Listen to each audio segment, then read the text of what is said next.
전략산업연구회 세 번째 이관학기 조찬 세미나입니다.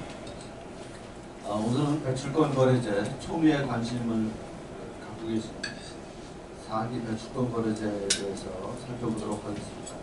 첫 번째에서는 우리가 이쪽에서 가장 암상하게 연구하고 또 활약하고 계신 서울과기대 이상균 교수님이 첫 번째 하시겠고요.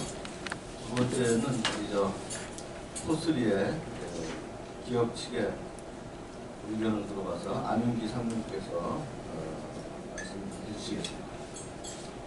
먼저 발표하실 우리 이상균 교수님에 대해서 말씀 소개해 드립니다. 이상균 교수님은 서울대학교에서 학사를 하셨고 학사 3사를 하셨고 그다음에 미시간주립대학교에서 자원환경경제 전공으로 학위를 하셨습니다. 그다음에 에너지경제연구원에서 미래전략팀장, 기후변화정책연구팀장을 하시고 지금 서울과학기술대학교 에너지정책학과 지금 주임교수로 계시죠. 주임교수. 자, 우리 이상균 교수님 나오실 때 큰 박수로 맞아주시기 바랍니다.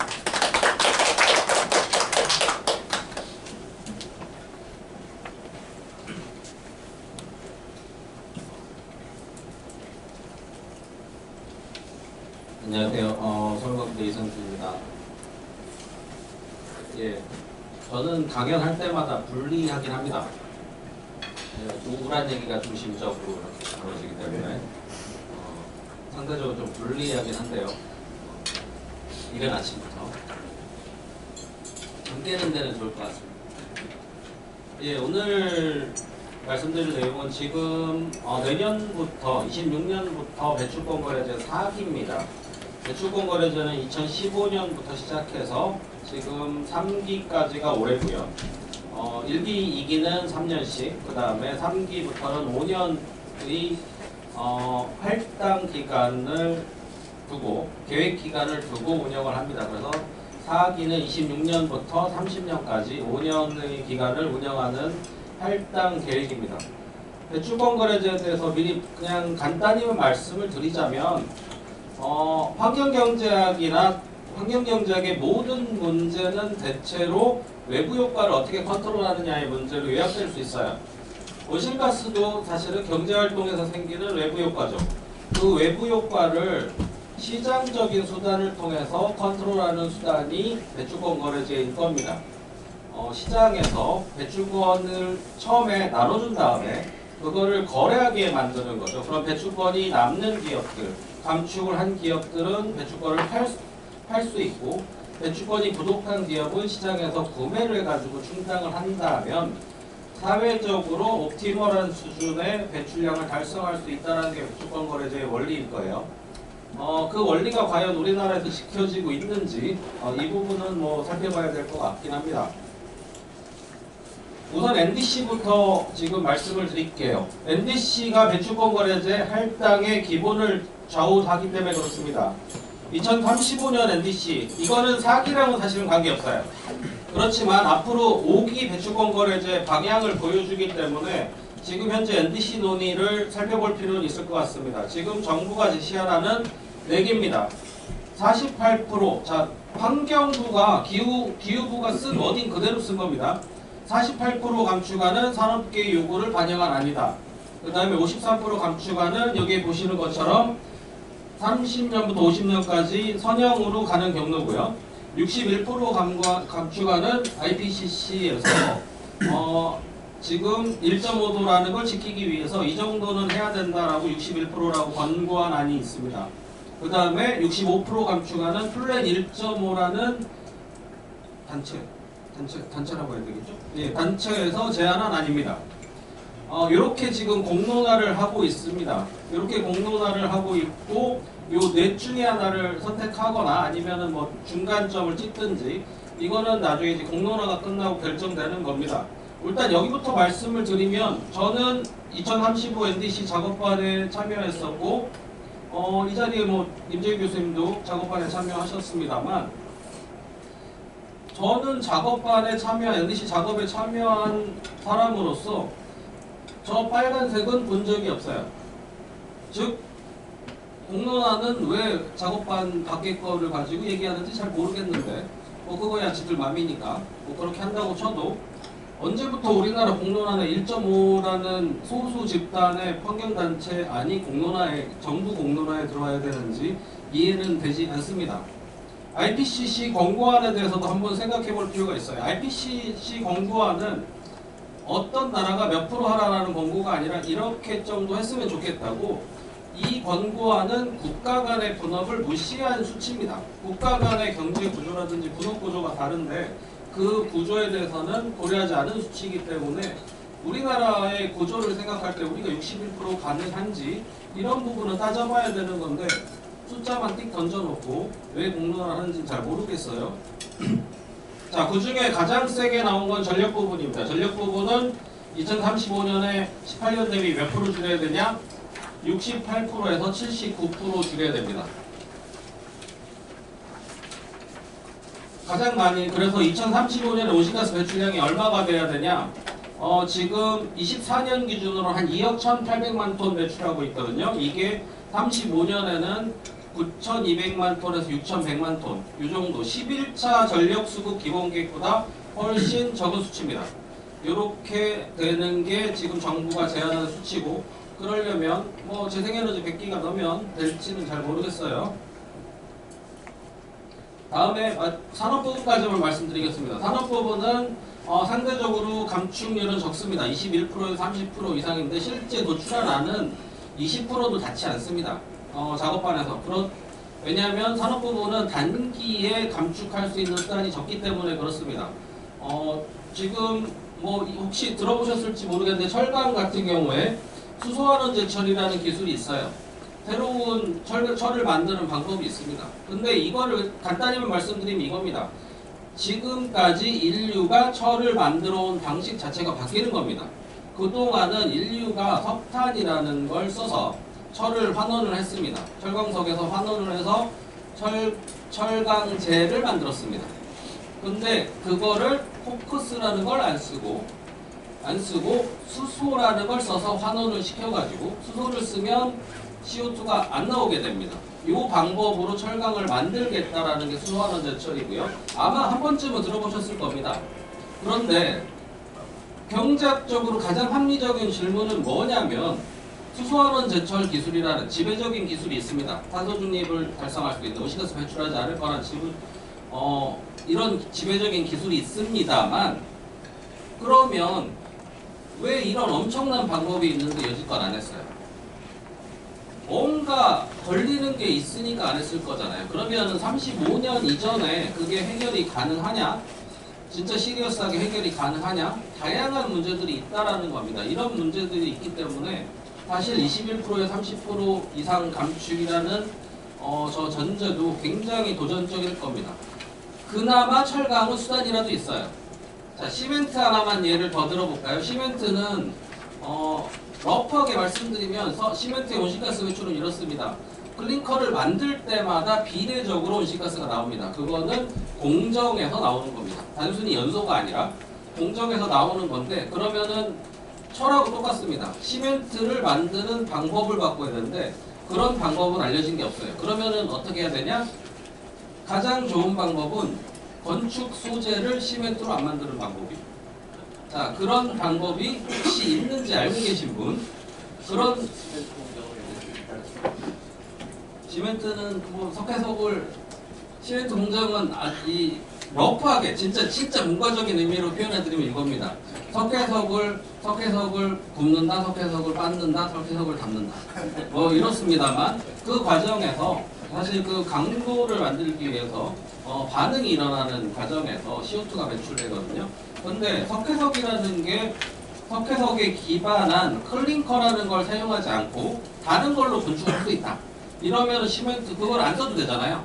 자, 이런 우리가 예를 들어서 롯데월드 타워라든지 이런 건물을 지을 때 콘크리트라는 걸 안 쓰고 다른 걸로 지을 수 있는 방법이 있는지 한번 생각해 보세요. 그렇다고 한다면 아직 그런 방법이 인류에 알려진 게 없다. 이렇게 볼 수 있습니다. 그러면 안 쓰는 방법 없죠. 믿거나 말거나. 나무로 된다는 분 제가 만난 적 있어요. 나무로 된다는 분은 만난 적은 있습니다만, 그분이 요즘 아직 나무를 못 짓고 계시더라고. 이런 분들은 있습니다. 자, 그렇지만 아직 그런 데는 기술도 없다. 그렇기 때문에 산업 부분의 탄소 중립이 이렇게 어려운 겁니다. 플라스틱을 만들 때 흔히 말하는 납타, 납사로 만들지 않고 다른 방법으로 만드는 방법도 아직 잘 알려진 것들이 없습니다. 이런 것들이 바뀌지 않으면 어차피 탄소 중립 안 되는 거예요. 그래서 혹자는 얘기하죠. 우리가 그 기술을 개발해서 선점해야 된다. 어느 천년에. 자, 그게 경제성이 있다라는 전제하에서 우리가 선점할 수 있는 거죠. 그런 방법이 아직 알려진 게 없다라는 거죠. 그러다 보니까 뭐 플라스틱도 플라스틱을 재활용한다든지 이런 부분들이 아직 구현되지 않고 있는 겁니다. 자, 그럼 배출권 거래제로 넘어가 보겠습니다. 자, 이게 NDC가 도전적인 목표가 설정되면 배출권 거래제 규제가 된다는 점에 주목해 주십시오. 그렇게 본다면 지금 현재 배출권 시장을 보면 이렇습니다. 배출권의 할당된 양보다 지금 배출권이 남아요. 배출권이 남다 보니까 지금 저 빨간 선을 보시면은 배출권의 잉여량, 시장에 남는 양이 올해 24년 말 기준, 올해 말 기준으로는 1억 톤이 넘을 걸로 예상됩니다. 1억 톤 이상이 시중에 남는 양이 있어요. 이 남는 양이 있다라는 얘기는 무슨 얘기냐? 공급은 많고 수요는 제한적이다라는 뜻이죠. 그러면 가격이 어떻게 되겠습니까? 당연히 바닥을 긁게 되죠. 팔려는 사람은 많고 살려는 사람은 없으면 당연히 가격이 바닥을 치게 됩니다.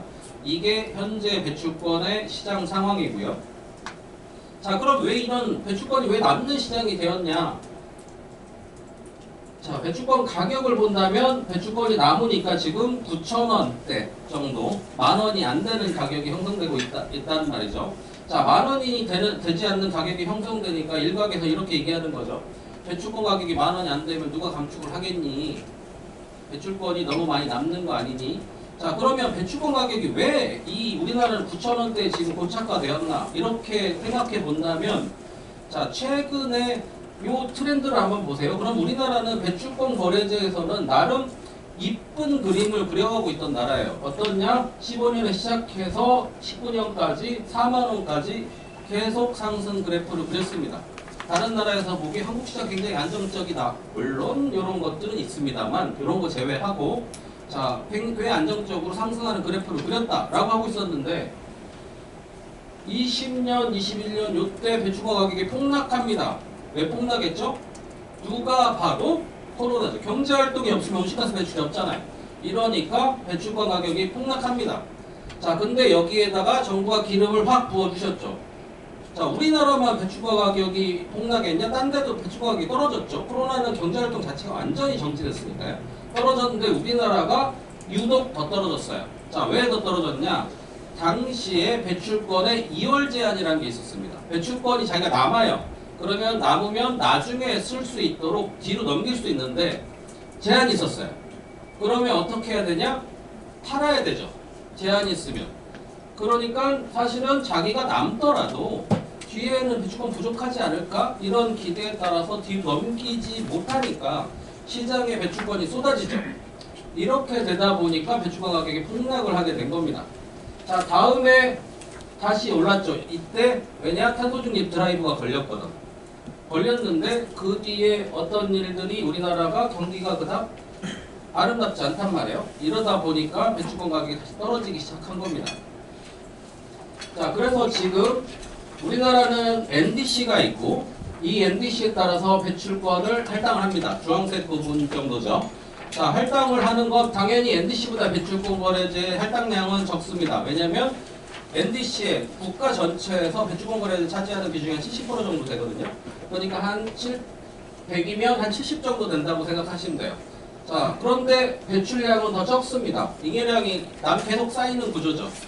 이렇게 돌주니까 어디서는 일각에서는 그러면 우리나라는 배출권을 할당을 잘못했네, 잘못 나눠줬네 라는 얘기가 있죠. 근데 할당을 잘못했는지 이건 따져봐야 되는 얘기입니다. 왜냐하면 할당을 지금 업계에서도 오신 분들도 많겠지만 NDC에 반해가지고 환경부가 넉넉하게 준 적 한 번이라도 있어요?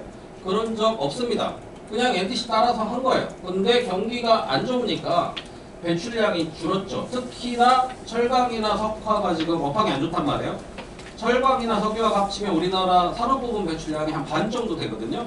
자, 반 정도 차지하는 두 업종이 업황이 굉장히 안 좋아요. 그러면 배출량이 남겠죠. 그래서 산업부분은 NDC 목표를 지금 달성하고 있습니다. 즉 국가 목표를 달성하고 있으니까 배출권이 남아야 돼요, 적어야 돼요? 남아야 되는 겁니다. 자, 자연스러운 현상이에요. 남는데 다만 시장에는 좋지 않은 영향인 거지. 배출권 가격은 바닥을 치게 되는, 왜? 2열 제한이 있었으니까 더. 이런 영향이 있었다 뿐이지 꼭 할당만의 잘못이다 라고 하는 거는 정치적 공격입니다. 할당 그러면은 할당을 조금 하면 배출권 가격이 오르겠네? 이것도 정치적 공격일 뿐인 거예요. 할당을 임의로 하면 할당은 어떻게 해야 되죠? NDC에 맞춰서 하는 겁니다. 자, 이게 기본이다라고 말씀드릴 수 있습니다. 이게 지금까지 시장 상황이고요. 자, 그러면 문제의식은 있겠죠. 환경부는 어떤 문제의식이 있냐? 이 잉여량을 처치를 해야지 가격이 올라가겠다라는 문제의식이 있겠죠. 여기서 시작한 겁니다. 자, 그래서 사기에는 어떻냐? 부문은 두 가지로만 나눕니다. 그동안은 발전 부분이 있고 발전 외 부분도 산업, 건물 뭐 이렇게 나눠져 있었어요. 근데 발전 외 부분으로만 합쳐졌습니다. 지금 산업 부분에 계시거나 아니면 건물 부분에 있거나 하면은 여기서 같이 할당을 받습니다. 자, 요게 여기에 일단은 이 정치적 의도가 하나 들어있죠. 뭐냐면 NDC 상에서 발전 부분은 감축 목표가 보통 큽니다. 근데 산업 부분은 감축 목표가 작습니다. 그 다음에 건물이라든지 폐기물 여긴 감축 목표가 큽니다. 얘네 섞으면 산업 부분한테 더 감축하게 시킬 수 있죠. 이렇게 만드는 것도 뭘 단순화한다라는 미명하에 이렇게 만드는 것도 하나의 방법이긴 합니다. 근데 저는 이거는 오케이라고 생각해요. 제도적으로 통으로 할당해도 큰 차이가 나진 않습니다. 왜냐하면 산업 부분이 차지하는 비중이 워낙 크기 때문에 그래요. 다른 건물이라든지 아니면 폐기물 부분이 차지하는 비중은 작습니다. 그렇기 때문에 같이 풀링을 해도 감축률이 크게 바뀌진 않습니다. 이 부분은 큰 문제는 없는 부분이다라고 볼 수 있고 제도 자체를 단순화하는 효과는 있겠다라고 보여집니다. 다음에 배출권 거래제에서 할당을 할 때는 탄소 노출 우려 업종이라는 걸 판정을 합니다. 배출권 거래제라는 것 자체가 비용을 씌우는 행위이기 때문에 비용이 너무 많이 붙어가지고 경쟁력을 잃으면은 다른 나라에서 생산하게 되거든요. 예를 들면 우리나라에 생산 안 하고 우리나라 공장을 저기 인도네시아에 갖다 지으면 그게 지구 전체적인 의미에서 좋은 의미인가? 그렇지 않단 말이에요. 자, 그 부분을 탄소 누출이라고 합니다. 그래서 탄소 누출 우려 업종은 우리나라에 있는 공장을 외국에 뺏기면 안 좋잖아요.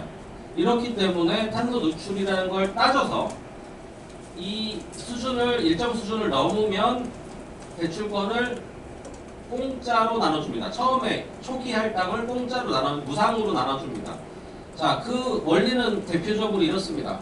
비용 발생도가 크고 무역 집약도가 큰 거. 비용 발생도는 뭐냐면 자, 온실가스 배출이 많아서 배출권 가격이 높으면 그거를 부담해야 되는 비용이 너무 기업이 크다면 비용 발생도가 높은 겁니다.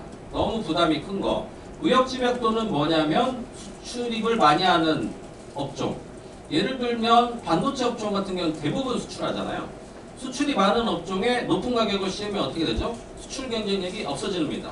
자, 이런 것들의 원리에 따라서 무상할당을 합니다. 예를 들면 철강 업종 같은 경우에는 비용 발생도도 적지 않고 우리나라는 철강을 수출을 많이 한단 말이죠. 이러면 여기에다가 배출권 비용을 많이 씌워버리면 한국은 철하지 말아라 라는 얘기가 돼버리죠. 이렇기 때문에 이 수준이 넘어서면 무상할당을 하게 됩니다. 자, 그래서 이번에도 마찬가지로 탄소집약도 하고 비용 발생도 대신에 탄소집약도로 바꾼 게 있는데 이거는 계산을 좀 심플하게 하는 결과지 큰 차이는 없습니다. 큰 차이는 없고 이 수준에 따라서 무상할당 대상 업종을 선정하고 일부 특례업종은 있습니다. 지방자치단체라든지 대중교통운영자 여기에는 이 산식과 관계없이 무상할당을 줍니다. 여기는 자, 예를 들면 대중교통 운영자한테 비용을 많이 씌우면 여러분들이 내는 버스세금이 올라가겠지. 자, 아니면 지방자치단체에 배출권 비용을 씌우면 물론 이 정부지만 지방 정부지만 여러분들한테 지방세를 많이 거둘 우려가 있단 말이에요. 이런 부분들을 감안해서 특례 아니면 학교라든지 의료기관 여기에도 특례 업종입니다. 학교라든지 이런 데는 부담하기 어려우니까. 자, 그래서 실제 탄소 누출 우려 업종은 대체로 우리나라의 메이저 제조업은 탄소 누출 우려 업종에 다 들어갑니다. 예를 들면 화학이라든지 아니면 제지, 철강 이런 부분들은 당연히 탄소 누출 우려 업종에 해당합니다. 다만 탄소 누출 우려 배출을 많이 할 때 탄소 누출 우려 업종에 안 들어가는 건 어디냐? 발전입니다. 발전은 무역이 없죠.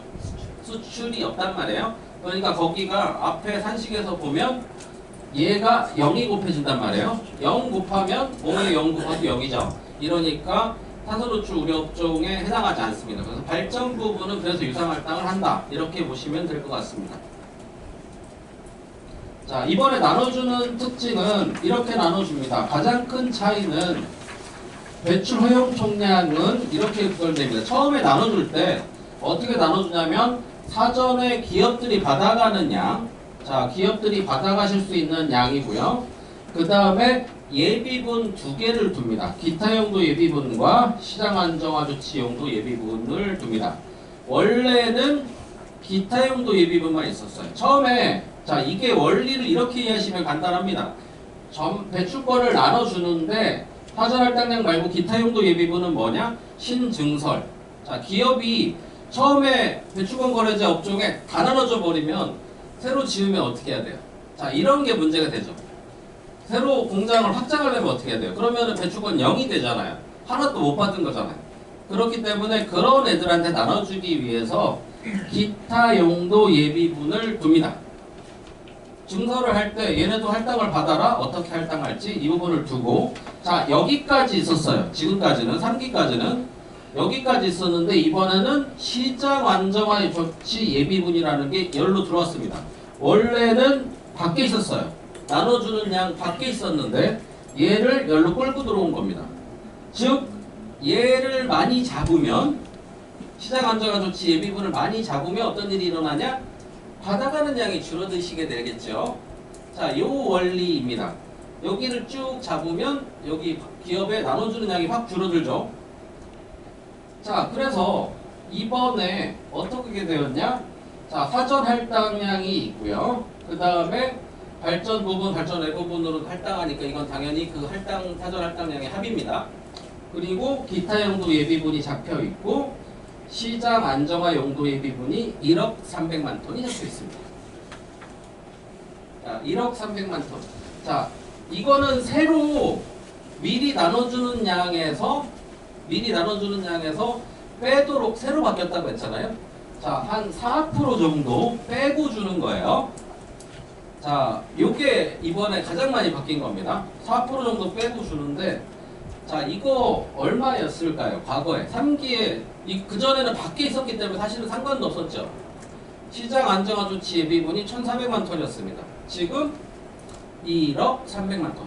근데 얘는 그전에는 나눠주는 양하고 관계도 없었어. 근데 지금은 1억 300만 톤 빼고 나눠주는 겁니다. 자, 그러면 받는 양이 줄잖아요. 받는 양이 줄면 배출권이 남을 가능성이 클까요? 부족할 가능성이 클까요? 부족할 가능성이 매우 크겠죠. 자, 그래서 이번에는 예비분 수량을 이렇게 설정했는데요. 시장 안정화 조치 예비분만 설명을 드리자면 기본 계획에 따라서 자, 이렇게 쓰여져 있습니다. 발전 외 부분에 잉여 배출권 발생 추이. 자, 이것도 웃기죠? 자, 잉여 배출권이 남으니까 시장 안정화 조치 예비분으로 흡수한다. 누구 맘대로? 정부 맘대로요. 자, 다음에 기업들을 알고 계실 겁니다. 상세 배출권, 특히 국제 감축 사업 제출 전망 관련 2030 NDC 달성 가능성을 고려하여 이렇게 되어 있는데 뭐냐면, 자, 지금 기업들은 배출권 거래제에서 상세 배출권 쓰고 계시죠. 외국에서 사업해가지고 그거를 쓰고 계시단 말이에요. 자, 상세 배출권을 니네는 앞으로 이제 2030 NDC 관련해서 이렇게 쓸 것 같으니까 상세 배출권을 시장 안정화 조치 예비분에서 빼겠다 라는 거예요. 상세 배출권을 쓸 거니까 그러면 자 여기서 이제 독특한 모순이 생기죠. 상쇄라는 게 자기가 감축하는 게 비용이 드니까 다른 외부에서 감축해서 그 실적을 인정받겠다는 건데 그만큼 안 나눠줄 거면 받고 안 하는 게 낫지 않나요? 받고 안 하는 게 낫지. 상세 배출권이라는 제도 자체가 존속의 의미가 없잖아요. 특히 뭘 하지 말아라는 뜻으로 읽히냐? 외국 가서 하지 말라는 얘기잖아요. 그만큼 안 나눠줄 거니까. 자, 이 행간을 잘 읽으셔야 됩니다.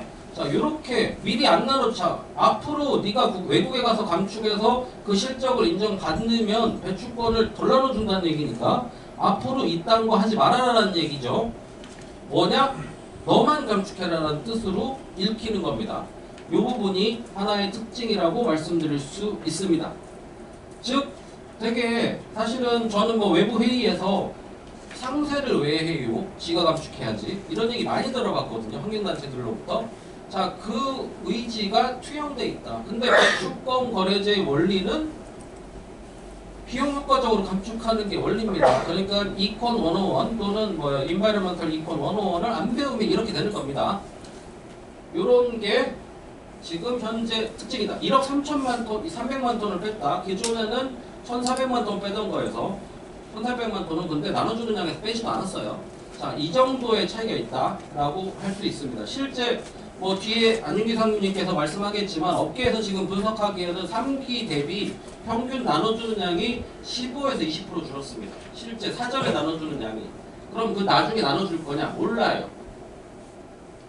그래서 그러면 시장 안정화 조치 예비분 1억 300만 톤 빼는데 근거가 있냐? 없어요. 저는 이게 제일 문제라고 생각합니다. 1억 300만 톤은 정부 마음대로 뺄 수 있다는 인디케이션을 주면 다음번에는 내가 보면 한 1억 300만 톤의 논리적 근거가 뭐냐? 없어요. 자, 그렇다고 한다면 사실 이렇게 빼고 나눠준다는 게 준칙에 의해서 나눠줘야 되는 거잖아요. 여러분들한테 어떤 정부가 나타나가지고 자, 이번에 너한테만 세금 2배 이렇게 하면 받아들이시겠어요? 안 받아들이실 거잖아요. 대개는 세금 2배를 내셔야 되겠어요. 누구 어떤 기준으로? 내 마음대로 라고 정부가 한다면 안 받아들이잖아요. 자, 실제 외국에서도 뭐 사실은 배출권을 흡수할 수 있습니다. 그거는 어디에? 준칙에 근거해서 시장 상황이 이렇게 되었으므로 배출권을 흡수해서 시장을 안정화시킨다든지 시장 안정화 조치의 미분이잖아요. 근데 그거 없이 1억 300만 톤 빼고 줄게 이렇게 돼버린 거예요. 근데 원래는 이렇게 해야 됩니다. MSR이라는 걸 해서 시장에 배출권이 공급이 과잉이다 하면은 예비분으로 이전합니다. 안 하는 거예요. 시장에 유통을 안 시키는 거예요. 아니면 공급이 부족하면 그 들고 있는 걸 나눠줍니다. 근데 우리나라는 지금 할 단계에서 어떻게 하고 있냐? 일단 1억 300만 톤 뺀 다음에 이거 지금 연구 중. 네, 연구 중. 누가 연구하는지 알아요. 근데 연구 중. 그러니까 나중에 할 거니까 날 믿어봐. 이런 거잖아요. 그러니까 이게 웃기지 않아요? 그래서 사실은 원래 세금 너 2배인데 나중에 네가 세금이 좀 힘들면 돌려줄지도 몰라. 이러고서 세금을 걷어가는 거란 말이죠. 자, 이게 논리적으로 말이 안 돼요. 원래는 이 제도가 있어서 시장의 규칙에 따라서 우리가 계산해 보니까 지금 시장이 너무 공급 과잉이에요. 그러니까 시장에서 준칙에 의해서 이 조건을 달성하였으므로 배출권을 시장에서 격리시키겠다. 이렇게 돼야지 되는 게 맞잖아요. 그리고 시장의 시그널이 지금 가격이 일정 수준이 되었으므로 배출권을 방출하겠다. 이렇게 돼야 되는데 그게 아니라 내 맘대로 걷었다가 내 맘대로 지금 아직 확정도 안 됐어요. 그러니까 할 거니까 우리 믿으라는 거잖아요. 자, 지금 이게 현재 상황이다라고 말씀드릴 수 있습니다. 그래서 그 다음에 두 번째로 가장 큰 차이는 사기의 가장 큰 차이는 뭐냐? 3기 ing해량을 고려해서 자, 배출권 거래제는 그간의 배출권을 어떻게 나눠줬냐? 국가 감축 목표를 달성하기 위해서 나눠줬으니까 NDC의 경로에 맞춰서 나눠줬습니다. 근데 4기에 갑자기 2030 NDC의 달성을 유도하기 위해서 감축 경로가 선을 그어요. 왜? 이것도 내 맘대로. 왜 선으로 그어야 되냐? 자기 그냥 NDC 달성을 유도하기 위해서. 선으로 원래는 자 앞으로 잠깐만 돌아가 보신다면 이거예요. 아까 보여드린 그림에서 자 NDC가 이렇게 돼 있으면 배추권 거래제 경로도 이렇게 그려지는 거잖아요. 근데 그러면 자 이 그림만 대충 보신 다음에 어떻게 그어져야 돼요? 자 처음에는 조금 덜 감축하다가 뒤에 좀 열심히 감축하는 뭐 이렇게 돼야 되는데 선을 이렇게 그으면 조금 더 감축할 거 아니에요. 근데 그 근거는 없어요. 자 이게 지금 사기의 하나의 차이입니다. 그러면 왜 선형 감축해야 되냐? 그냥 전과의 보도처럼 NDC 달성을 위해서 이래버리면 그래서 2030년까지 선형 감축하도록 새로 경로를 그렸다. 왜 이렇게 해야 되는지는 저도 몰라요. 네, 유럽은 LRF라고 선형 감축을 씁니다. 왜냐하면 유럽은 자기들이 설정한 경로가 없습니다. 첫 번째는 없고 그 다음에 유럽의 배출권 거래제는 모든 나라가 여러 나라가 참여합니다. 그렇기 때문에 제도 운영을 위해서 선형 감축이라는 룰을 정해놓은 거예요. 자, 룰을 정해놨다. 그러면 선형 감축해도 되는 거죠. 근데 우리는 NDC 경로를 따라서 나눠줄게 라고 지금까지 3기까지 불리다가 갑자기 4기부터는 됐고 갑자기 유럽 따라서 선형 감축 이렇게 돼버린 거예요. 자, 그러니까 우리는 단일 국가잖아요. 단일 국가고 NDC가 정해놓은 경로가 있습니다. 그런데 갑자기 그거보다 더 열심히 해야지 되지 않을까? 이렇게 돼버린 거예요. 자, 이런 것들이 저는 뭐 이렇게 하지 말라는 게 아니라 다 룰에 의해서 해야 되는 건데 이게 그냥 어딘가에서 그냥 망치를 꽝꽝꽝 해가지고 그냥 써지는 게 문제라는 거죠. 자, 이런 절차적인 문제는 있겠다라고 말씀드릴 수 있습니다. 자, 다음으로 벤치마크는 자, 배출권을 공짜로 나눠줄 때도 자, 이렇게 나눠주는 방법이 있습니다. 자, 벤치마크는 효율이 좋은 기업들한테는 배출권을 많이 주고 효율이 적은 기업들한테는 배출권을 적게 주는 방법입니다. 그러면 기준점이 필요해요. 그게 상위 50%였었는데 상위 20%까지 상향시킵니다. 그래서 실제 뭐 이 부분을 뭐 자세히 설명드리진 않겠습니다만 자, 원단위가 좋은 수준으로 할당하는 건 원리적으로 논리적으로 타당합니다. 열심히 하는 기업들한테 배출권을 더 주는 게 맞죠. 자, 타당한데 이걸 20%까지 올려야 가는 거는 자, 앞으로 굉장히 도전적인 수준이 될 겁니다. 왜 그러냐면 자, 유럽은 상위 10%예요. 자, 숫자적 의미만 따진다면 유럽은 상위 10%인데 우리는 상위 10% 왜 안 하고 왜 상위 20%예요? 지금까지 상위 50%였어요. 그러니까 숫자적 의미만 따지면 한국은 왜 상위 50%하고 그래? 라고 하는데 자, 이 절대적인 숫자를 따져보자라는 얘기예요. 상위 50%가 우리가 유럽의 상위 10%랑 굉장히 차이가 큰가? 아니면 상위 20%가 유럽이랑 차이가 큰가? 실제 그렇지 않습니다. 즉 뭐냐? 숫자적 의미만 따오면 안 된다라는 말씀은 드릴 수 있을 것 같아요. 예를 들면 발전 부분에 요 무상할당을 하는 비행기수를 본다면 지금은 0.6이니까 LNG 발전기는 남습니다. 자, 원리적으로 타당해요. 상대적으로 석탄이 디스커리지 되고 LNG가 상대적으로 유리해지는 구도가 되는 건 배출권거래제 원리에 타당합니다. 근데 2030년 수치 되면 0.37이 됩니다. 석탄 발전기도 감당할 수 없는 수치가 돼버리는 거죠. 그러면 LNG 발전기도 감당할 수 없는 수치가 돼버리는 거죠. 그러면 뭐 해야 돼요? 요거는 무조건 발전기는 다 부족하게 만드는 거잖아요. 그러면 어떤 일이 일어나죠? 돈만 내는 겁니다. 이렇게 되는 것들은 좀 따져볼 필요가 있겠다라고 말씀드릴 수 있습니다. 자, 다음으로 발전 부분은 50년까지 유상할당을 늘려갑니다. 배출권 거래제를 처음에 안 나눠주고 사전에 할당하지 않고 경매로 나눠주는 양이 어디까지 늘어나냐? 26년에 15, 20, 30, 40, 50 해서 30년에 50%까지 늘어납니다. 자, 발전 부분 유상할당이 늘어나는 건 자, 선진국 배출권 거래제에서도 마찬가지고 유럽도 100% 유상할당하고 있습니다. 자, 그러면 여기서 또 숫자적 의미만 따지면 이렇게 얘기할 수 있습니다. 우리는 왜 50%예요? 100%하지? 자, 이런 의미를 따질 수가 있을 겁니다. 근데 이 의미를 한번 살펴볼 필요가 있을 것 같아요. 자, 배출권 거래제에서 배출권을 유상할당한다는 얘기, 그리고 배출권을 할당을 줄인다는 얘기는 뭐냐? 자, 원래는 그냥 시장에 놔두면 발전이 이렇게 될 건데 배출권 가격이 씌워져서 석탄이 비싸지고 LNG가 싸지면 뭐가 일어나죠? 연료 전환이 일어나는 거죠. 유상할당이 늘어나면서 가격이 차등적으로 배분된다면 연료 전환이 일어나고, 자, 아니면은 발전사의 입장에서도 어떻죠? 자, 시장에서 배출권 가격이 붙어가지고 얘가 비싸니까 나는 석탄 발전기 안 돌리고 LNG 발전기, 자, 예를 들어서 그 플릿을 갖고 있는 회사라면 LNG 발전기를 더 돌리고, 이게 원리잖아요. 자, 우리나라는 왜 50% 유상할당이든 100% 유상할당에서 괴리되어 있거나 아니면 이게 왜 논리적으로 잘 작동하지 않는가를 살펴볼 필요가 있을 것 같은데, 자, 우리나라는 전력계통의 섬입니다. 그래서 실제 계절별로도 전력 수급이 차이가 나고요. 송전제약 등이 있습니다. 시장에서 순위를 바꾸기 어려운 구조가 하나 있고요. 일단은 지역적으로. 한편으로 전력 시장에서 우리나라는 CBP 시장에서 용량 입찰을 합니다. 용량 입찰을 할 때 어떤 권리가 없냐? 자, 배출권 가격이 처음에 입찰할 때 연량 단가에 반영되긴 합니다. 하는데 시장 참여자가 자율적으로 저 이거 배출권 부족할 것 같으니까 발전 안 할게요라는 권리는 존재하지 않습니다. 즉 급전 지시를 받으면 배출권이 남든지 부족하든지 간에 급전하는 거예요.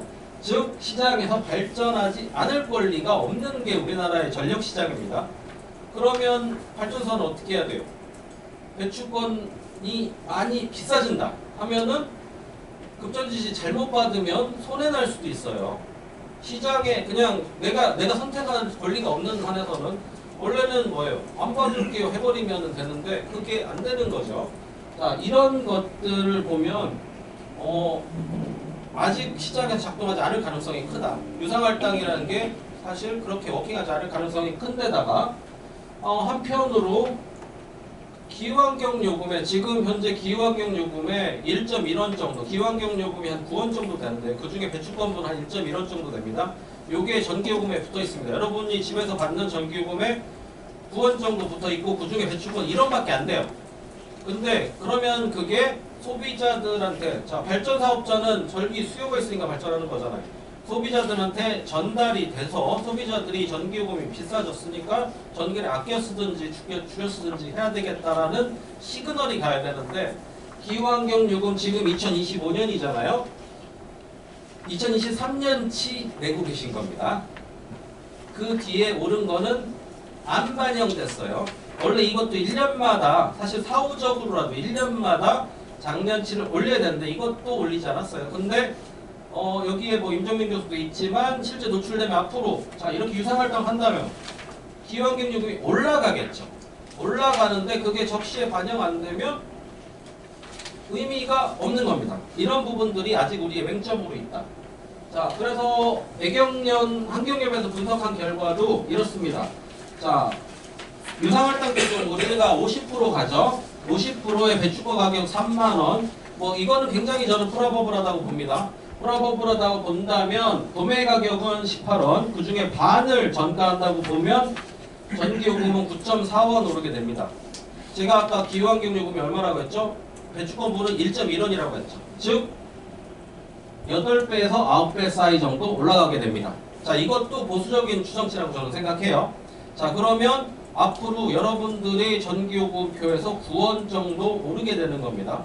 자, 이게 실제 발전업계에 계신 분들은 9원 올려받는 거 매우 도전적이다라고 하실 겁니다. 근데 실제 그리고 9원 오르는 게 적지 않은 임팩트가 있다라고 생각하실 건데, 이것도 공청회에서 얘기를 했더니 소비자들께서 9원 정도는 부담하실 수 있잖아요 라는 아름다운 장밋빛 전망을 하거든요. 여러분들한테 자 9원 가정으로 환원하면 크지 않은 숫자일 수 있습니다. 예를 들어서 9원이면 얼마냐면 400kWh 쓰시면 4하고 36, 3,600원이에요. 한 달에 3,600원 더 내는 겁니다. 자, 그러니까 너무너무 쉽게 3,600원 정도 부담하실 수 있잖아요 라고 하는데, 한국전력은 1원 못 올려가지고 지금 난리 법석인데 9원 올리는 게 쉽다라고 얘기하는 건 너무나 나이브한 생각이 아닐런지, 지금 거의 가정용, 주택용과 일반용은 지금 10분기 연속 동결되고 있습니다. 자, 이런 것들을 감안하면 그러면 9원 한 번에 빡 올릴 수 있냐? 쉽지 않단 말이에요. 이런 것들이 살펴봐야 될 대상인 거죠. 자, 아까 말도 많았던 2월 제한은 앞으로 완화됩니다. 그동안은 그냥 자기가 판 양만큼만 이월할 수 있었어요. 근데 그러다 보니까 시장에 자꾸 쏟아져 나오잖아요. 그거를 어디까지 올릴 거냐? 10배로 올릴 겁니다. 즉 앞으로 이제 10배까지 자기가 이제 하나를 팔면 10개까지는 넘길 수 있게 이렇게 완화될 거다라고 말씀드릴 수 있습니다. 자, 마지막으로 배추권 상세는 자, 지금 파리협정이 생기면서 룰이 약간 바뀌었습니다만 외국에서 파리협정의 우리나라 발효일이 언제냐면 16년 12월 3일입니다. 파리협정을 15년에 합의를 하고 우리나라에서 공식적으로 발효한 건 12월 3일이고요. 이때 이후에 시작된 사업에 한해서 국내하고 외국하고 구분해서 하겠다라고 되어 있습니다. 그 다음에 외부 사업은 자 그래서 일단은 기존에 이전에 시작한 거는 새로 승인하지 않겠다라는 겁니다. 자 그래서 이 빨간색이고 계속 사업은 인정합니다. 기존에 봤던 거는 인정하는 거고 신규로는 안 되는 거예요. 이 이후의 것만 됩니다. 그 다음에 상세 배출권 제출 한도는 몇 프로냐? 기업이 이행년도에 제출하는 배출권의 5%까지만 쓸 수 있습니다. 자, 5%까지인데 아까 부계감축한 거는 사전할당량에서 빼고 이랬잖아요. 그러니까 오히려 더 안 하실 가능성도 있어 보인다라고 말씀드릴 수 있습니다. 예, 여기까지 말씀드리겠습니다. 감사합니다. 이상준 선생님께 부탁드리겠습니다. Q&A 시간 한 10분 정도 갖도록 하겠습니다. 질문 있으시면 이성호 대표님. 제가 조금 설명을 드릴게요. 제가 발전소를 운영을 하고 있는데 천연가스 복합 발전소, 천연가스 복합 발전소가 우리가 배출권을 1년에 150만 톤을 혈당을 받거든요. 150만 톤 혈당 받는데 한 45% 정도 가동하고 있고 LNG를 한 50만 톤 정도 썼습니다. 150톤 혈당 받은 것 중에 지금 이제 작년에 썼던 게 한 137만 톤 써가지고 배출권을 이제 지금은 매각을 하고 있죠. 매각을 하고 있는데 매각을 하면 이제 연동이 이제 연료비가 떨어져가지고 배출권 조정 개수가 이제 연료비가 떨어져가지고 수입이 줄어들어요. 매각을 해가지고 이익이 나면 수입이 줄어들고 나중에 이제 CO2를 매입을 하면 아까 이제 전기 가격이 올라가는 이런 식으로 되어 있는데 실제 올라가는 게 이제 급전 순위가 떨어지기 때문에 그 올라가는 만큼 그대로 수입이 된다 이렇게 볼 수는 없거든요. 그런 메커니즘이 이제 작용을 하고 있고요. 사실 이제 지금 제가 여쭤보고 싶은 거는 이제 2030년까지 50% 이제 할당을 하면 현재 우리가 150만 톤 할당 받는 것 중에서 쓰는 게 이제 지금 한 40만 톤, 150만 톤, 70만 톤 정도 조달을 해야 되거든요.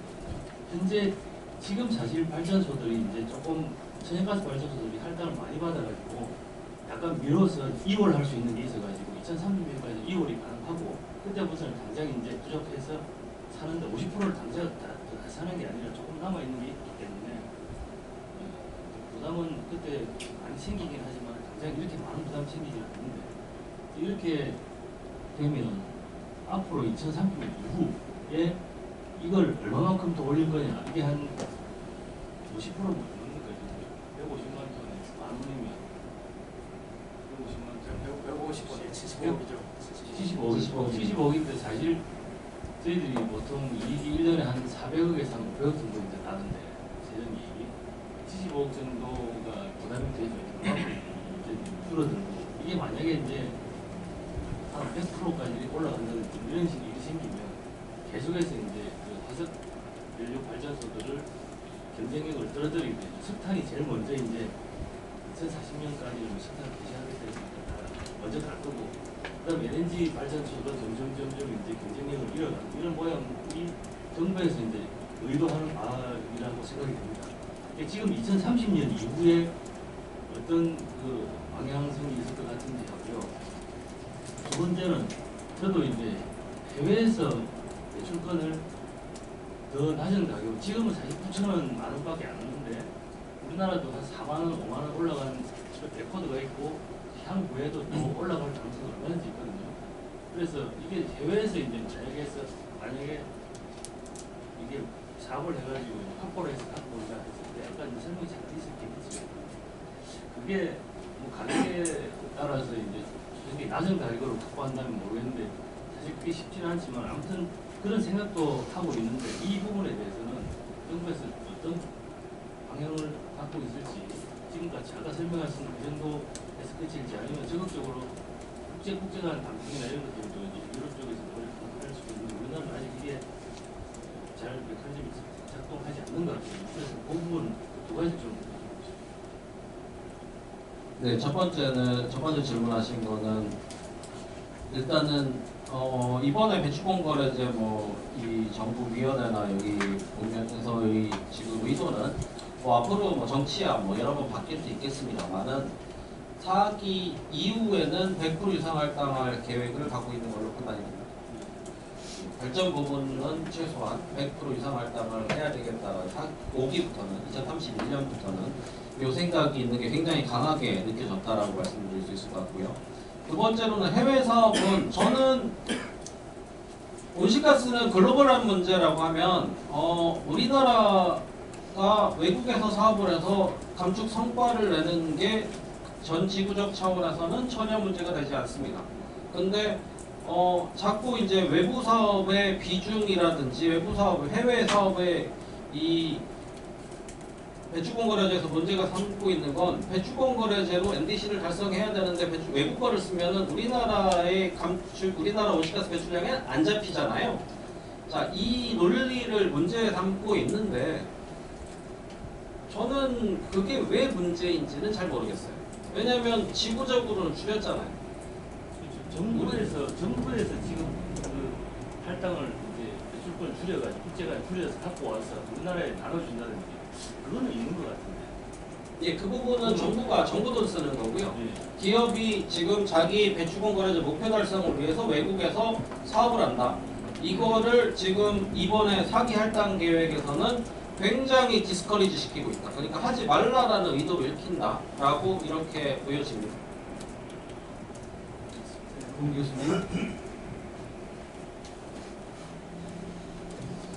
오늘 말씀 잘 들었고요. 제 4기 그림에 대해서 얘기했습니다.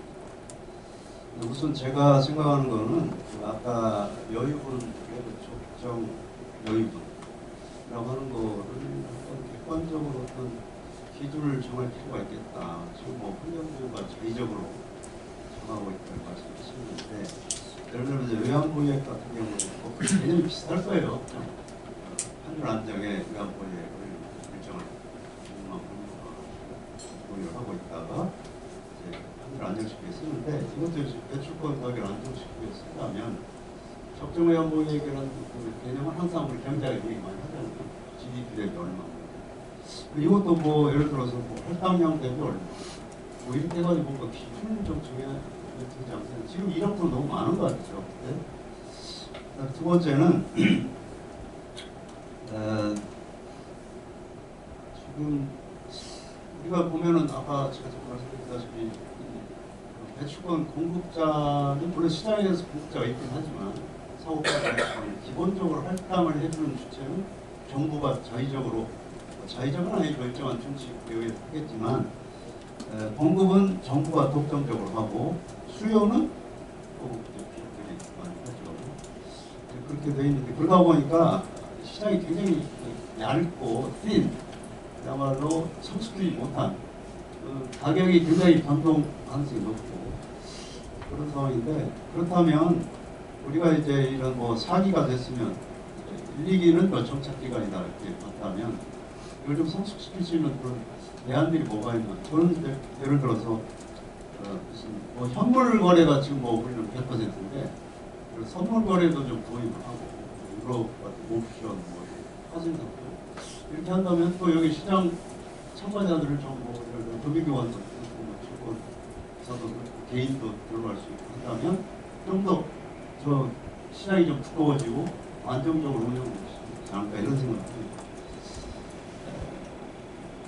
뭐 그런 게 하나 좀 생각이 나는 게 있고 뭐 여러 가지 좀 생각이 나는 게 있었는데 다음에 말씀드리겠습니다. 예, 첫 번째 말씀해 주신 거에 대해서 말씀을 드리면 실제 어떤 나라든 시장 안정화 제도가 있는 겁니다. 그래서 여기 표에서 보여드린 것처럼 EU도 있고 캘리포니아도 있습니다. 시장이 너무 가격이 급락하거나 급등하는 거, 우리나라처럼 또 바닥을 긁는 거는 좋은 상황이 아니고, EU는 이미 경험을 했죠. 언제 경험을 했냐면 2008년에 유로존 위기 때 우리나라 배추권보다 가격이 더 낮았어요. 3유로 이랬습니다. 자, 이런 가격을 겪으니까 어떻게 되죠? 배추권을 시장에 격리시켜야 된단 말이죠. 그러면 그때의 대응 방식을 우리가 살펴볼 필요가 있는 거예요. 어떻게 했냐? MSR이라는 걸 만들어서 배추권을 흡수했습니다. 시장에서 격리시킨 거죠. 자, 이 격리시키는 과정은 그러면 자, 이 조건을 먼저 만드는 거예요. 조건을 만들어 놓고 그 조건을 충족하면 배추권을 이렇게 흡수하겠다라는 규칙을 만드는 겁니다. 그렇게 만들면 시장 참여자들도 이 정도 때는 배추권이 시장에서 유통되지 않겠구나라고 예측이 가능하고 그 배추권 시장이 안정적으로 형성되는 거죠. 그래서 제가 아까 말씀드린 것도 그러면 우리도 가격 기준을 정하든지 아니면 수량 기준을 정해서 이 정해진 룰에 따라서 배추권이 지금 너무 많이 풀려 있으므로 흡수하겠다 이게 돼야 되는데 그게 아니라 그동안 1,400만 톤이던 걸 우리가 따져보니까 누가 따져보니까 정부가 따져보니까 1억 300만 톤 빼야 되겠어요. 이렇게 정하는 게 말이 안 된다라는 거예요. 제가 보기에. 그러면 룰 세팅을 해야 되는데 그러고선 룰이 저도 마찬가지로 질문했습니다. 그럼 1억 300만 톤 빼는 룰은 무엇이냐? 라고 할 때 없죠. 없으니까 그러면 시장 운영 어떻게 할 거예요? 앞으로 그럼 나눠주긴 할 거예요. 예를 들어서 시장이 가격이 급등하면 그러니까 만들고 있는 중입니다라고 한 거예요. 자, 이게 선후관계가 맞지 않다는 거죠. 자, 정부에 지금 할당을 해야 되니까 급한 건 이해되는데 할당을 하고 외부의 압력에 굴복해가지고 자기 맘대로 배출권 빼라는 거는 좋은 룰이 아니에요. 앞으로도 이럴 수 있다라고 생각한다면 시장의 행위자들이 활동하기 굉장히 어렵습니다. 앞으로 남으면 뺄 거라고 생각합니다. 두 번째 질문.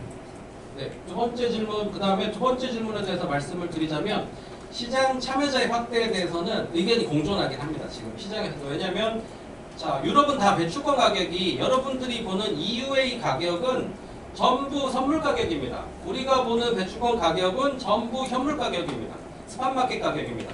자, 이런 차이가 있죠. 선물 시장 가격은 앞으로 가격이 어떻게 될 것인지, 시장이 어떻게 될 것인지가 시장에 반영되어 있는 겁니다. 근데 우리는 아니에요. 자, 그래서 선물 시장이라든지 이런 부분에 대한 도입은 저는 필요하다고 생각하고, 다만 시장 참여자의 확대는 양날의 검입니다. 특히나 개인 투자자라든지 아니면은 시장에서 파생 상품도 여러 종류가 있습니다만 예를 들어서 ETF 같은 거를 배추권에 기초해서 만드는 거에 대해서는 조금 신중해야 될 필요가 있겠다. 예를 들어서 왜 그러냐면 여러분들이 배추권 ETF 산다고 생각해 보세요. 그러면 혹시나 EU ETF, 배추권 ETF를 사보신 경험이 있으시면 마찬가지죠. 물론 지금 피눈물을 흘리고 계실 겁니다. 그런데 어떻냐? ETF 살 때 여러분들은 지구에 기여하기 위해서 ETF 사는 분들은 없어요. 이 ETF를 사가지고 어떻게 해야 되죠? 배추권 가격이 올라가지고 돈을 벌어야 됩니다.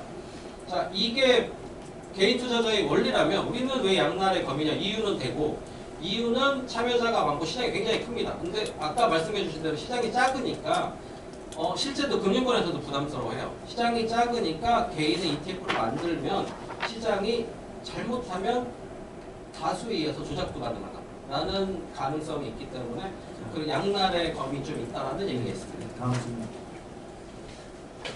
좀 간단하게 두 개만 좀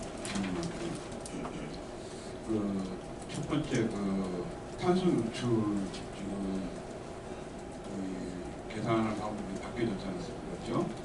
그래가지고 지금 4차 계획 기간에 업종 탄소 누출 우려업종, 협력업종 해가지고 지금 리스트를 보여주셨는데 그 안에 보면은 실제로 계산상 뭐 이거 예상된 뭐 계산이라고 보면 거기 보면 지금 우리가 얘기하는 주요 다배출 업종이 안에 다 들어가 있거든요. 지금 최강 석유화 다 들어가 있는데 그 도대체 15% 유상할당을 받는 업종이나 회사들은 도대체 어떤 걸까에 대해서 잠깐 얘기를 좀 해주시고 제가 볼 때는 이렇게 되면 진짜 다배출 업종들은 다 무상이고 엄한 놈들이 유상할당 받게 생기는 것 같아요. 그거에 대해서 한번 얘기를 해주시고 두 번째는 그 외부 사업 얘기를 아까 우리 이상준 교수께서 얘기하시는데 저는 그거에 대해서 조금 이상준 교수께서 말씀하시는 것에 조금 반감이 있어요. 왜냐하면 외부 사업이 밖에 나가서 이 사업을 하는 건 당연히 기거나 대응에 물러가는 문제이기 때문에 근데 만약에 그 실적을 국내로 갖고 와버리면 배추권 시장에 원래 국내 감축 이거에 맞춰가지고 이게 합병이 되는 거기 때문에 이게 실적이 들어가면 그래서 잉여 배출량이 나오는 거고 시장의 교란을 최소화시키기 위해서 외부 사업을 이 규제를 하는 거면 갖고 들어오는 거고 그래서 그거는 아무래도 시장의 운영과 관련해서는 안정성이라는 측면에서는 제가 그건 타당하고 보는데 그거를 다 갖고 와야 된다. 좀 그거는 조금 반대다. 근데 왜 그러냐면 국내에서 돈이 많이 들어가니까 우리나라 발전사들이 뭘 하고 있냐면은 저 아프리카 가지고 스토브 사업하고 앉아있어요. 거기서 식장 많이 갖고 와가지고 그걸로 다 지금 장사를 하려고 그런 이 우리가 도덕적 해이를 조금 하기 위해서라도 그걸 좀 해야 되겠다는 생각입니다. 이상. 이 교수님 질문 좀 있으니까 다 듣고서 네. 짧게 시작해서 먼저 주님. 저는 간단한 거 짧게 질문. 네.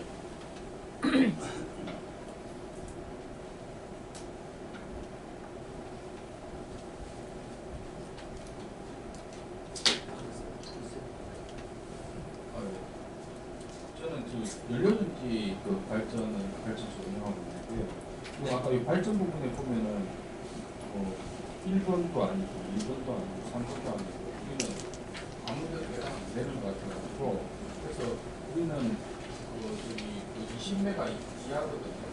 그 다음에 연소형 수소 발전이 안 되고 화학적으로 하는 그러니까 하나도 저기 해당 안 되는 거 있지.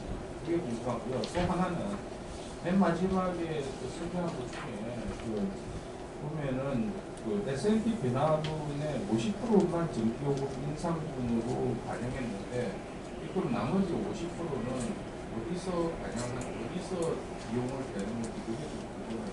저는 100% 다 전기요금 인상분으로 가야 된다고 생각해요. 또 LS 네. 일단은 그 2030년 MBC에는 국제건축이랑 2015년까지 15년까지 하는 거에는 그래서 국제 건축을 하는 회사 지역 계획을 수립하고 있는 거죠. 그러면 규모를 어느 정도로 갖고 있는지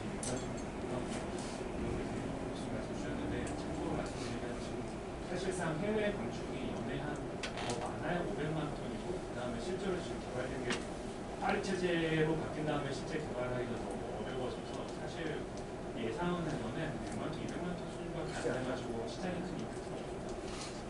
자, SK가스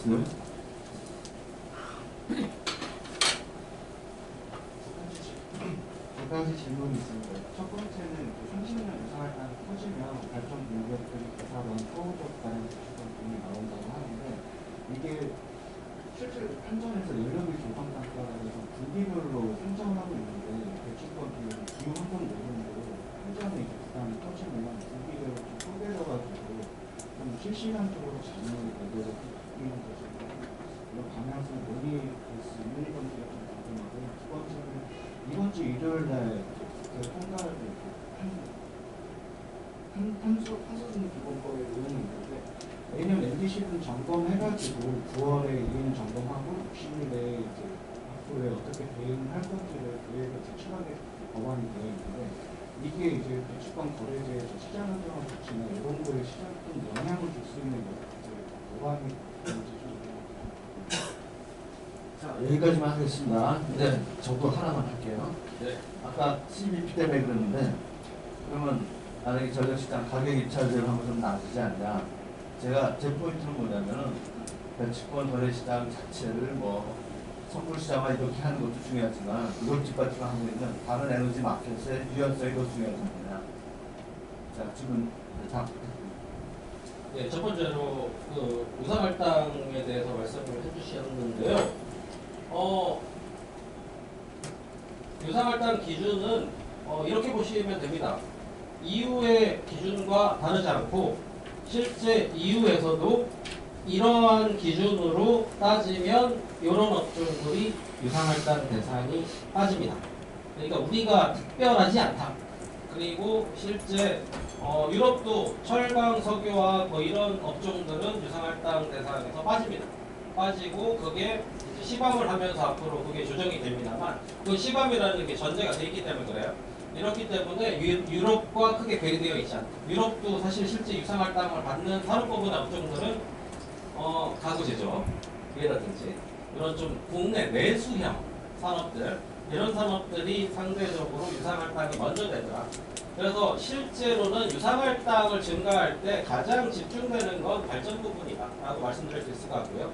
두 번째 외부 사업은 저도 임 교수님 말씀에 동의합니다. 그 부분에 동의하는데 외부 사업을 이 부분을 문제 삼고 싶은 거예요. 뭐냐면 외부 사업을 하는 물량을 사전에 외부 사업 할 거니까 빼고 나눠주는 건 말이 안 된다는 거예요. 외부 사업 자체의 정의에도 부합하지 않는다는 거죠. 외부 사업 물량을 조절하는 메커니즘. 그리고 실제도 지금 한도가 외부 사업 한도가 얼마냐? 5%입니다. 5%인데 외부 사업 몇 프로 쓰고 있냐? 1%밖에 안 쓰고 있어요. 그 중에서 쿡스토브는 진짜 일부입니다. 진짜 일부기 때문에 일부 저도 쿡스토브가 뭐 엄청 바람직한 사업이라고 생각하진 않는데 이 부분이 이 부분을 문제 삼아서 외부 사업에 그래서 외부 사업을 조절하는 건 저 비중으로만 하면 돼요. 5%까지만 쓸 수 있다만 하면 되지 미리 배출권 안 나눠주는 거는 제가 보기에는 외부 사업 하지 말라는 얘기다. 외부 사업 자체는 하지 말라는 얘기다라고 보여지고요. 연료전지는 발전 외부 부분을 할당받게 됩니다. 발전 부분이 아니라 지금 여기 보시면 예외로 써 있게 되죠.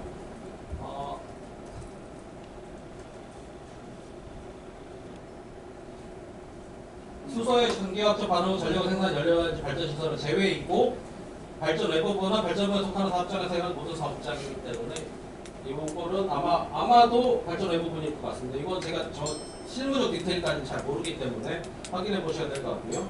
그 다음에 2035년 NDC에서 국제감축 비중은 아직 논의가 되고 있지 못한 걸로 압니다. 그래서 실제로는 국제감축을 해야긴 해야 될 것 같은데 좋은 사업들로 우리나라의 국제적 영향력도 좀 만들 수 있고 이런 사업들을 개발하는 건 좀 필요하다고 생각하고 0은 아닌 게 좋겠다 라고 생각합니다. 그렇다고 너무 과도할 필요는 없습니다. 이렇게 그동안은 좀 과도하게 놀아가지고 이 혼수처럼 느껴졌단 말이에요. 그럴 필요는 없겠다라고 생각되고요. 그 다음에 연료비 단가는 100% 치는 거 사실 맞는데 그거는 연구자의 50% 좀 자의적 판단인 것 같긴 합니다. 지금까지 다 정가는 못했으니까 이런 거라고 생각이 되고요. 다음으로 한전의 부담은 한전의 이 수건이거든요. 한전의 분기마다 올려주는 게 맞다. 실제 정산해서 올려주는 게 맞다라고 하는데 2023년 거를 씌우고 있는 이 마당에 분기마다 올리겠나라는 생각은 들고 한전이 얘기하면 사실 시장에 그게 있는 것 같아요. 한전이 공기업은 굉장히 큰 조직이긴 합니다만 한전이 얘기하면 쟤들이 야로가 있다라고 생각하는 경향은 좀 좋지 않은 것 같아요. 특히 정부에서 그렇게 생각하는 경향이 좀 있죠. 그 다음에 탄노법이 지금 바뀌어가지고 저는 이것도 굉장히 스트린전트하다고 하는데 일종의 탄소 예산 개념이 붙은 거거든요. 그러면 배출권 거래제에 반드시 영향을 줄 가능성은 있어 보입니다. 그래서 배출권 거래제를 조정을 해가지고 목표가 지금 달성을 못하고 있으면 달성을 해야 되겠다라든지 자, 이 부분은 근데 저는 그러면 반대 메커니즘도 있어야 되겠다. 남으면은 근데 왜 뺏어가요? 남으면은 잘한 거잖아요.